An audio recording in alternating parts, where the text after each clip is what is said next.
This is the story of the last outcast known as Osu. In the quiet village of Orodo, nestled in the heart of Igbo land, there lived a young woman named Akuchi. She was the last surviving member of a once great family, cursed as Osu, the outcast. For generations, her ancestors had been shunned, marked as impure and unworthy of true companionship or love. Akuchi's life was one of isolation. Though beautiful and kind-hearted, no one in the village dared to befriend her openly. The Osu stigma was too great, but Akuchi had always dreamed of love, and the day when someone would see beyond her status and into the heart of the woman she truly was. Each morning, Akuchi would rise early and fetch water from the village stream. Her only joy was in the small acts of kindness she shared with strangers, offering help to the elderly women with heavy loads, comforting lost children, or simply leaving a warm smile in her wake. Though the villagers treated her with indifference, her quiet strength and kindness were noticed by someone who never expected: Ikenna, the village's most eligible bachelor. Ikenna was everything Akuchi could ever hope for: handsome, strong, and from a family of wealth and power. Many women in the village desired Ikenna, but he found them to be shallow, more interested in his status than his soul. One day, as he watched Akuchi at the stream, he was struck by her grace. She had an air of quiet dignity, despite the cruelty of the society that surrounded her. Over time, Ikenna found excuses to come pass with Akuchi. He would greet her with a warm smile and offer to help carry her water. At first, Akuchi was hesitant, unsure if his intentions were pure or if he was merely a cruel joke. But as the day passed, she began to trust him, and slowly a bond formed between them. One fateful evening, as the sun dipped below the horizon and the village glowed in the soft light of dusk, Ikenna asked Akuchi to meet him at the sacred Iroko tree, far from the eyes of the villagers. She hesitated at first, knowing the risk. The Iroko tree was where the villagers conducted its most important rituals, a place of deep spiritual significance, but her heart, long deprived of affection, ached to be near him. As she stood beneath the great tree, Ikenna confessed his feelings for her. He told her that he loved her, not despite her outcast status, but because of her strength and the beauty that radiated beyond any labels placed upon her by the villagers. Akuchi, overwhelmed by emotion, confessed her love for him as well. In that moment, they vowed to defy the cruel tradition of their people and be together, no matter the cost. But love in Orodo was never simple. Word of their secret meetings began to spread among jealous women and disapproving elders. The village, governed by the strict adherence to tradition, could not tolerate the union of a freeborn and an Osu. Their love was seen as an abomination. One morning, Akuchi woke up to find her home surrounded by angry villagers.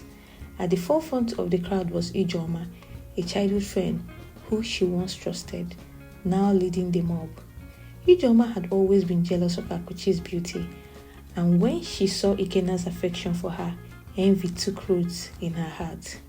In a fit of rage, Ijeoma revealed to the village that Akuchi was an Osu, shouting for all to hear, "She is not worthy of Ikenna. She is cursed." Ijeoma shouted and screamed. The crowd's anger grew, fueled by the centuries-old stigma. They accused Akuchi of defying the purity of the village and demanded that Ikenna rejected her. But Ikenna, with fire in his eye, stood by Akuchi's side. He spoke passionately. "The curse is not on Akuchi. The curse is on this village for clinging to tradition that tear us apart. I will never abandon her," Ikenna said. Despite Ikenna's defense, the elders demanded Akuchi to be banished. Heartbroken, Akuchi fled to the only place she knew would offer refuge: the dense forest beyond the village. As she wandered through the trees, tears falling onto the earth, she felt the weight of her ancestors' shame, their pain, and the unjust law that has caused her bloodline for so long. But deep within the forest, Akuchi came upon a small clearing. There, standing before her, was an ancient shrine, one that has been forgotten by the village for generations. As she approached the shrine, she felt a strange pull, as though the spirit of her ancestors were calling to her. In a trance, she knelt before the shrine and offered a prayer for release. Release from the curse, from the pain, from the isolation that flowered her family for centuries. Akuchi cried and prayed. Suddenly, the air around her shifted. A soft breeze blew through the trees, and Akuchi felt the presence of an unseen force. The voice of a long-dead ancestor whispered in her ears, "The power to break this curse lies within you. You are the last outcast, but you are also the key to our freedom." In that great moment, Akuchi realized that the true cause was not her bloodline, but the fear and hatred that had been passed down through the village for generations. She rose up, filled with a new strength, determined to comfort the village with the truth. The next day, Akuchi returned back to Orodo, her heart unshaken. She stood before the elders and the villagers, her voice steady. "The spirits have spoken to me," she declared. "The cause you fear is not of the Osu, but of your own making. If you continue to shun us, your heart will remain bound by fear. But if you choose love, if you choose to see me as I am, the cause will be unbroken. The cause will be broken." The village was silent, their anger dimmed by the power of the words. Even Ijoma, who had betrayed her, lowered her head in shame.